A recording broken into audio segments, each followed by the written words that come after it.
Hey guys, welcome back to another episode of Food Therapy. Today, I'm actually going to be making cookies and cream fudge. One of my clients ordered it today, so I thought I would make a little bonus episode for you guys. So stay tuned, I'm about to show it. Alright guys, so for this recipe, it's really simple. You're only going to need 4 ingredients. You're going to need a little bit of butter to get things nice and whipped up. You're going to need some condensed milk. About 14 ounces of condensed milk. Make sure it's not reduced fat. You want the fat. Fat has the flavor. Lastly, you're going to need about 13 ounces of white chocolate. And the last thing, you're going to want some crushed up Oreos. Now let's get to it. Elbow drop! So there's actually a really good reason why I was crushing those Oreos with my hands instead of putting them, say, into a blender.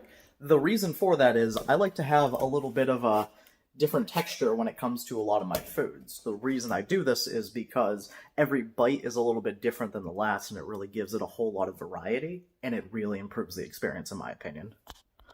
Alright guys, now that we have our ingredients ready, it's time to assemble. We're first going to be adding our butter to a medium-low pan, and begin mixing. We want all of this butter to be nice and melted before we add in the chocolate chips or the condensed milk, because we really don't want anything sticking. But if it takes you as long as it has taken me, this butter's going to melt in no time. So once that pan's lubed up, we're going to be adding our condensed milk first. The reason for this is because it's still a bit of a liquid, and as it absorbs heat, it'll melt those chocolate chips nice and fine. So add 1 cup of that condensed milk. Now don't forget to mix constantly once you started adding stuff. The main reason for this is we want everything to cook thoroughly and to get as much moisture out as possible. This is what's going to let our fudge harden into blocks that we can cut later on after refrigerating. So just keep mixing stuff around. After a little bit, once things start to warm up, you're going to want to add your chocolate chips. And really, this is the hardest part for me. It's going to take about a half hour of just constant mixing. But once you add that, you're going to want to get everything all nice and meeting together. Get it really good in there, and from here on out, for the next half hour or so, you're going to want to keep mixing. Alright, as you guys can see, the consistency is getting much thicker, and that's a really good sign. That means we're almost ready to go. Once this is ready to be removed, the final thing before I actually take this from the pan to the plate and refrigerate it is we'll be adding our Oreos. The reason why you want to add this at the very last minute is because you don't want them to get soggy. You want a lot of that moisture out, and as it cools, you want them to maintain that crunch, that texture. I always find texture is a very big part of the food that you're cooking.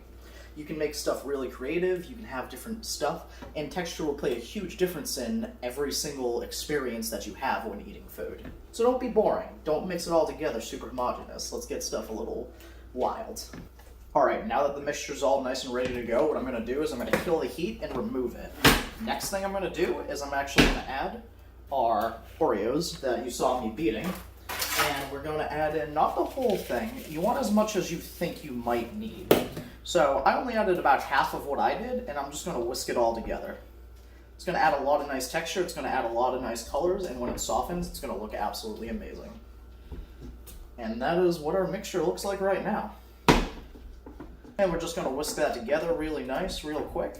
And we're actually going to add this to the cold almost immediately. So, the last step for this is you're going to want a baking sheet and you're going to want some tin foil. The tin foil's there because when we pour it in, it's been lined with a little bit of spray-on coconut oil. That's going to make it a lot easier to remove. But we're going to take our mixture and we're going to add it to the pan. Mix that around one last good time, and then we're just going to drop it right into that tin foil. It's going to make it a lot nicer, it's going to make cleanup a lot easier, and it's going to retain that shape when we pull it out and do the final cutting. And you guys can't forget to add a little bit of salt onto your sweet stuff. It's going to add a really nice little bit of tanginess, and it's going to really make that sweetness really pop. Now that your mixture is ready to go, you're going to let it sit for a few minutes, and then we're going to pop it in the fridge, and we're going to let it cool for 3 hours. Alright guys, so after you let it cool for a few hours, this is the final result.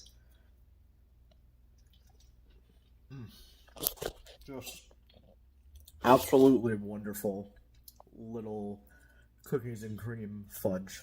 It is fantastic. Thanks for watching. Make sure to comment, like, and subscribe. You guys are awesome, and stay tuned. I got another one for April 1st.